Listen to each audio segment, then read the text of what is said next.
Let's now shift our focus to Switzerland, a country famous for its quality of life, its scenic views, it's a tourist hotspot. But now, according to a new United Nations report, Switzerland also has systemic racism issues. Yes. A report by a UN working group says that racial discrimination is rife in the country, especially towards people of African descent. So what is the basis for this report? What kind of evidence does it provide? And how have Swiss authorities responded? Our next report gets you all the details. Located in the mountains of Central Europe is the landlocked country of Switzerland, a nation of 8.7 million people.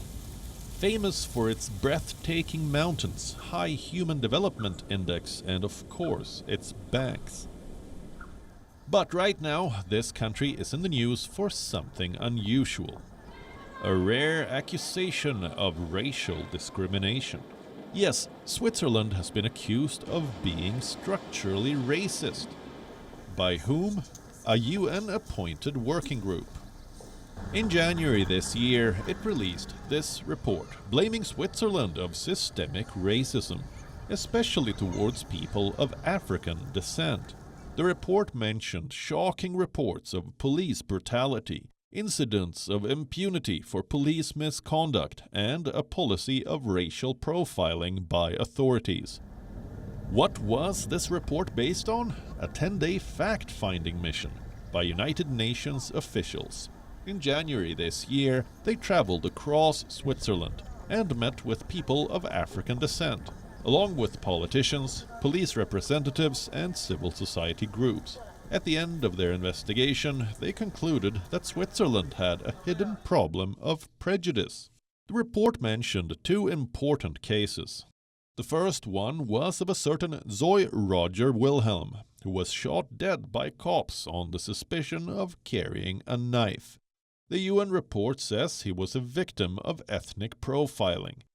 The second case is of Brian Kay, a 26-year-old Swiss citizen who has been in prison since 2018.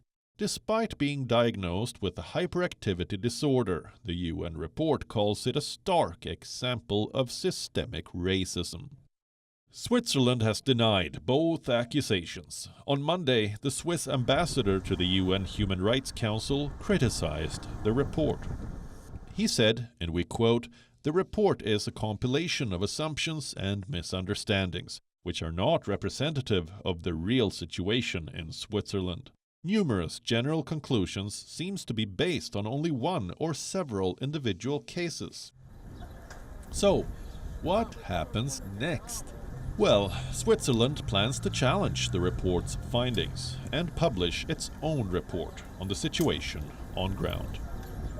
WION World is One. WION World is One is now available in your country. Download the app now and get all the news updates on the move.